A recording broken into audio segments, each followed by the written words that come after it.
TorahBox.com pour la diffusion du judaïsme francophone vous retransmet un enseignement du Rav Moshe Kaufman. Bonne écoute et bon limoud.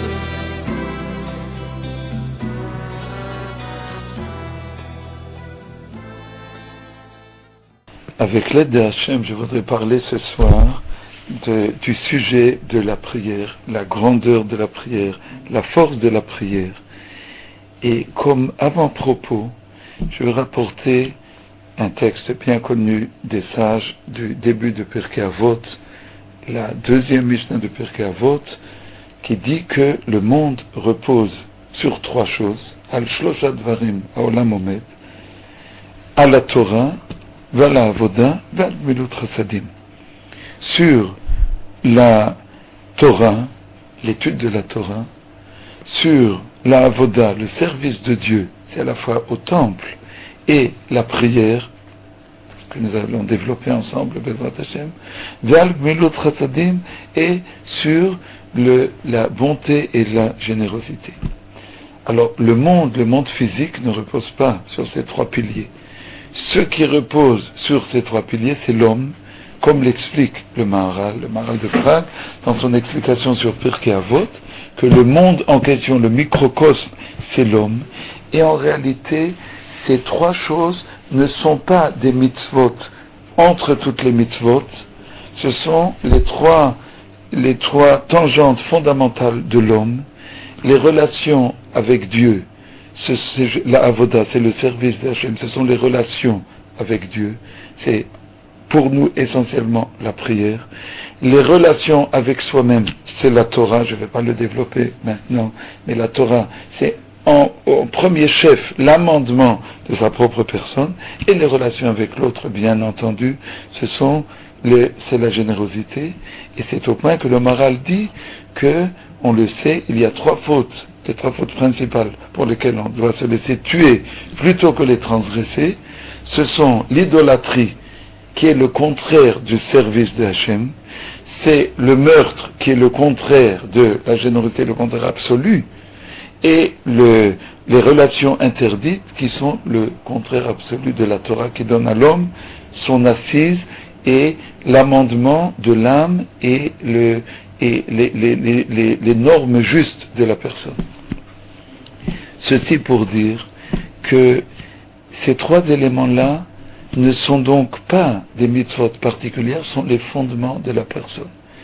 Et que lorsque nous allons ce soir, Bezrat Hashem, plus nous consacrer au sujet de la tefila, de la prière, mais il faut bien comprendre qu'il ne s'agit pas ici d'un élément partiel, un élément particulier d'entre les mitzvot. Il s'agit des bases de la personne.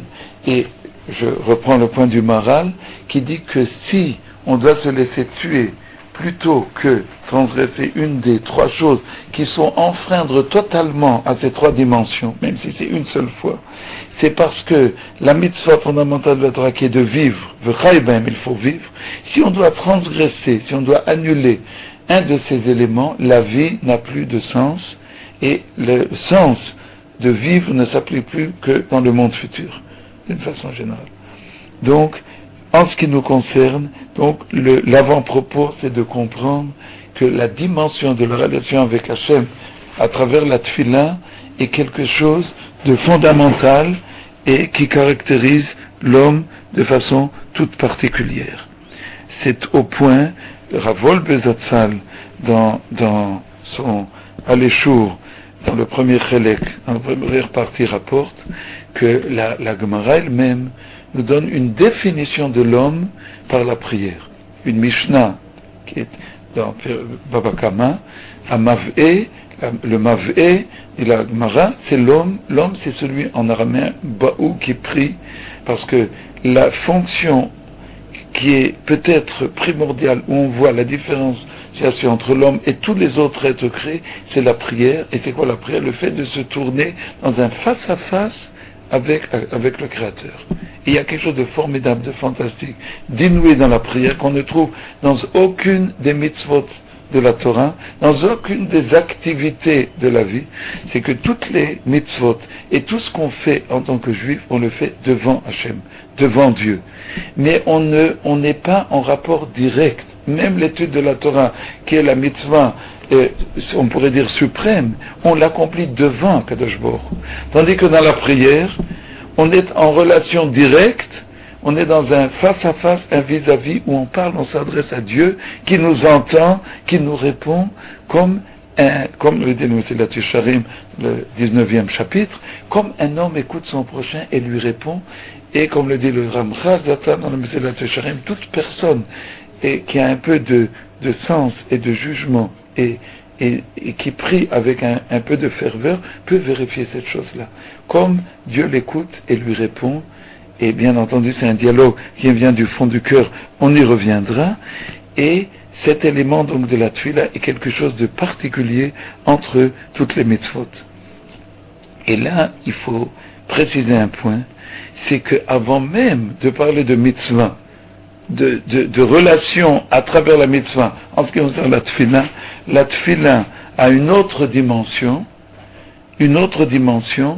qui est la dimension de relation avec Dieu, une dimension naturelle, une dimension qui peut et qui doit être indépendante de la mitzvah, qui doit précéder la mitzvah, c'est le fait même de vivre et le fait même de découvrir les réalités de la vie, un des éléments fondamentaux, sinon l'élément primordial, c'est se mettre en relation avec son Créateur.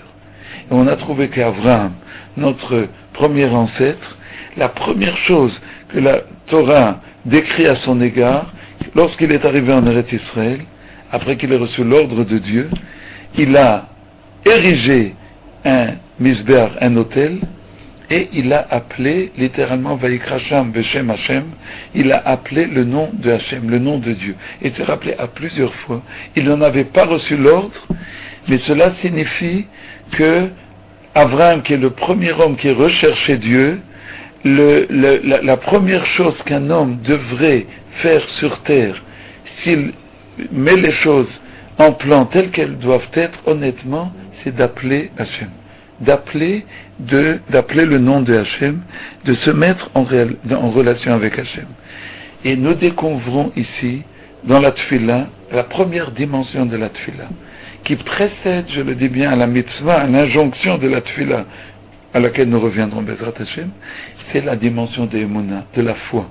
Tefila, c'est la foi en Akadosh Baruch Hu et le relationnel avec Hashem, où on ouvre son cœur et on découvre les réalités fondamentales. Les réalités fondamentales, c'est qu'on est